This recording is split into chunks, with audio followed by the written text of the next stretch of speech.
In this video we're going to talk about what PHP is. So we're going to take a look at PHP from the ground up, explain what we need to run it and exactly what it's used for in the next video. In this video we'll take a look at an example as well, just to sort of get you going with the idea of what PHP actually is, because it's sometimes quite difficult when you're learning a language, particularly with web development, to learn exactly how everything works. So we're going to talk about web servers, we're going to talk about MySQL, and we're going to talk about how we sort of create a file and how it's interpreted on the server side. Now this does all sound very complicated, but it's actually very easy to understand. So hopefully with this example it will make it a little bit easier. So the first thing I'm going to do is hop over to the PHP homepage. It's php.net. Okay, so PHP originally stood for personal homepage, and it was built with building dynamic websites in mind. So building, say, a guest book, which is quite an old thing now, but building a guest book where users could come onto your page, type a message, click send, store it somewhere, so then when another user came to the web page it could retrieve information. And this is sort of the complete opposite of a static web page, whereby all of the markup is written. So for example, if you have a text editor and you write, say, a paragraph on the page, hello, this is a paragraph, that's a static, this would be a static web page. I know obviously we don't have the doc type and the head and the body and stuff, but serving this is static content. Now with PHP this allows you to create a layer of dynamic or a dynamic nature to your web pages. Now PHP can be used offline, so it can be used on the command line, but we'll talk about that we'll sort of touch on that in a moment. So PHP now stands for PHP, which is the first P, which is odd. It's a recursive acronym, so the first P stands for PHP, and the second and third, the HP, stands for Hypertext Preprocessor. That sounds complicated, but as you know, hypertext is like in HTML, so hypertext markup language, and it's a preprocessor, so it processes something on the back end and then serves markup, serves styles perhaps, although you'd probably have them included in the external style sheet. But that's basically what it is. So it's a recursive acronym. So when someone says to you, what does PHP stand for, you can say it stands for PHP Hypertext Preprocessor. Well, that's probably not massively important, but it's always good to know. So if you want to create dynamic web pages, PHP is a really good choice, and it's a good choice for a few reasons, and this is probably why it's so popular. It's extremely easy to get started with. Now that's not to say that it's easy to actually write code in, because when you look at advanced PHP it can be quite difficult. However, if you come from an object-oriented background like Java, you'll probably find it fairly strange that it's a loosely typed language, which means you don't have to declare variables before you use them, you don't have to declare types of variables. But if you come from no programming background, you'll probably find it quite easy to pick up. It's popular, and that's probably a reason why it's a good language to work with, because it's easy to get help anywhere you need. So if you're stuck on something, there's going to be so many different resources that you can actually utilize in order to make your learning experience a lot better. And it's free as well. You don't pay for it. It's open source. You can go in, you can download the source code for it if you happen to want to modify it, but basically it's free, which is good, because then you can effectively install a web server, which we'll talk about in a moment, like Apache, which is also free. You can then install PHP, which is free. You can install a database solution like MySQL or another one, which is free. So you can effectively start getting started building websites on your local machine. You don't need to host a website, and you can get started for free. So, as per the PHP website, PHP is a popular general-purpose scripting language that's especially suited to web development. So remember, we don't need to use it for web development. It's fast, flexible and pragmatic, and PHP powers everything from your blog to the most popular websites in the world. And we'll take a look at them a bit later on, or take a look at the examples, and we'll talk about perhaps what they need to operate.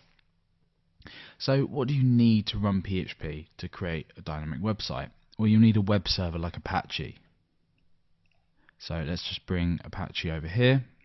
So Apache is a software foundation, but if we go ahead and look under projects, we can see Apache web server here.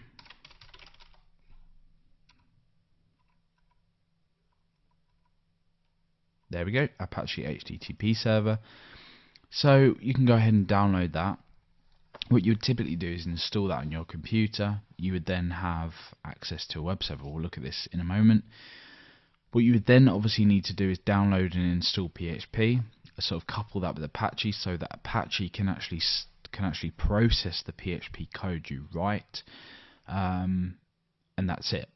Now it's a lot easier to get started using a pre-installed or preset package like WAMP. So this runs on Windows, and it's basically Apache, PHP and MySQL bundled together. And what this means is you'll get a web server, you'll get PHP, and you'll get a database solution, so to store, I don't know, comments on your blog or your blog posts, all installed together. So you don't have to manually go to Apache to download Apache and install Apache. You won't need to go to PHP and then install it as an Apache module, and you won't need to install MySQL separately. So something like this, if you download it, will allow you to sort of get started really quickly and easily. And this is probably one of the most popular ways to go ahead and just get started with local development. So you can install this on your PC. Now effectively what happens is your PC will become a web server, and that will mean that you can then access your server via your browser, and we'll take a look at an example of that later. Now if you're using something like Mac, you can actually download something like MAMP, which runs on OS X. So yeah, for OS X and Windows here. So this is also free, as is WAMP, and just gives you the ability to again install Apache, MySQL and PHP.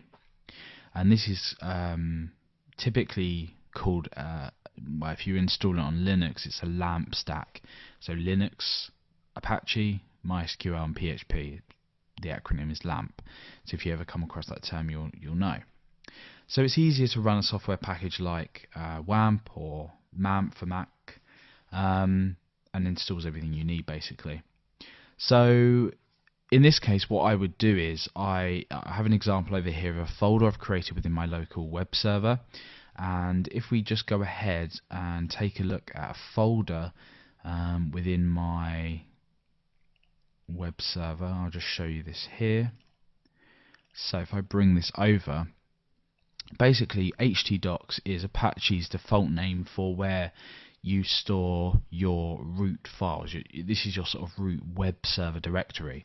So you can see that localhost is basically just a name for my local server. This could be 127.0.0.1. It works in exactly the same way, well, more or less exactly the same way. And basically what this does is it allows me to store files in here and then view them within my server. So let's go ahead and just create a new file. So let's save this. I'm going to go ahead and save this within this directory that I just had open.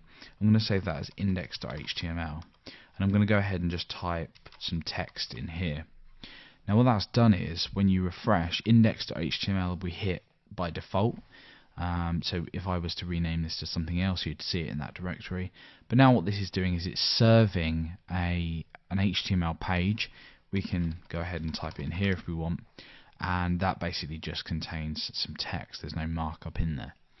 So that's basically what you would use to access your local server.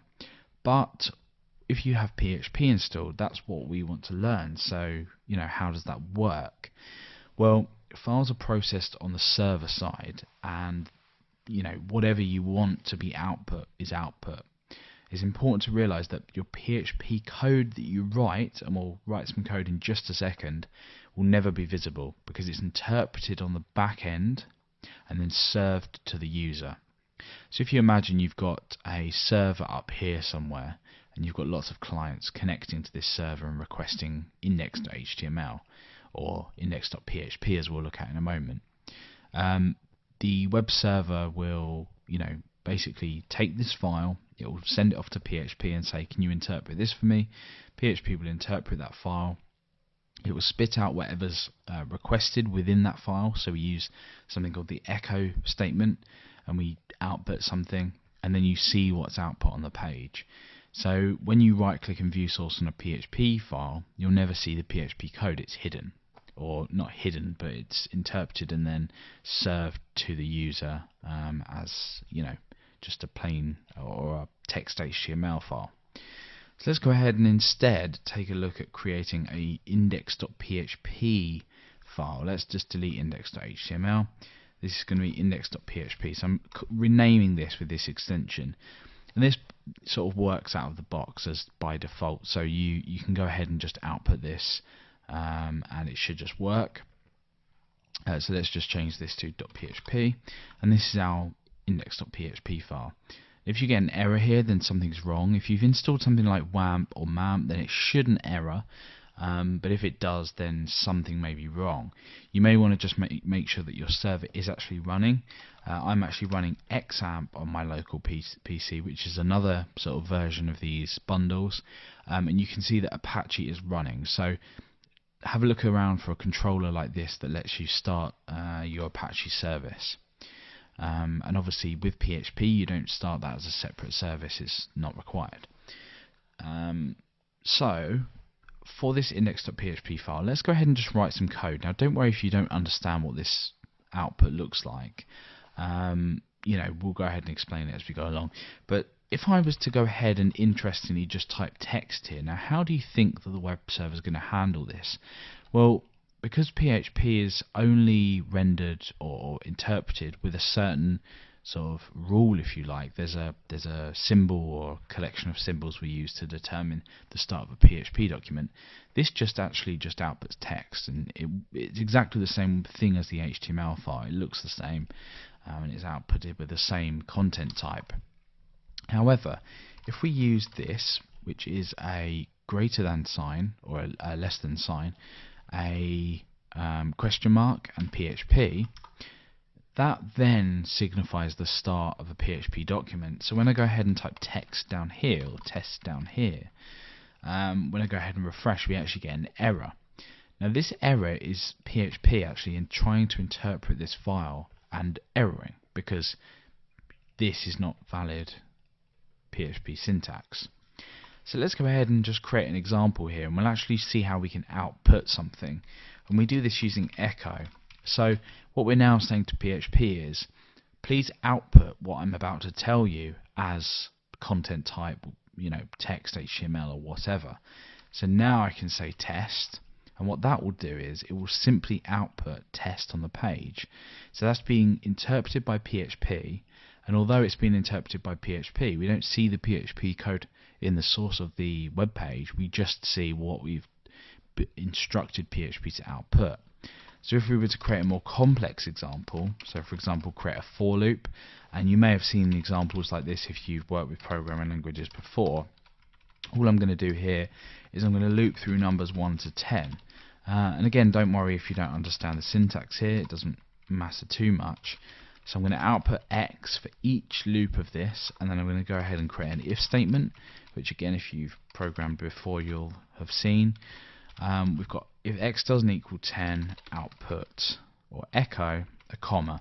So we've got two echoes here, and these are basically just, they won't be separated by lines or anything like that. You'll see them basically just echo the number, so 1, 2, 3, 4, 5 all the way up to 10, and with a comma if it's not the last number, and we get a result like this.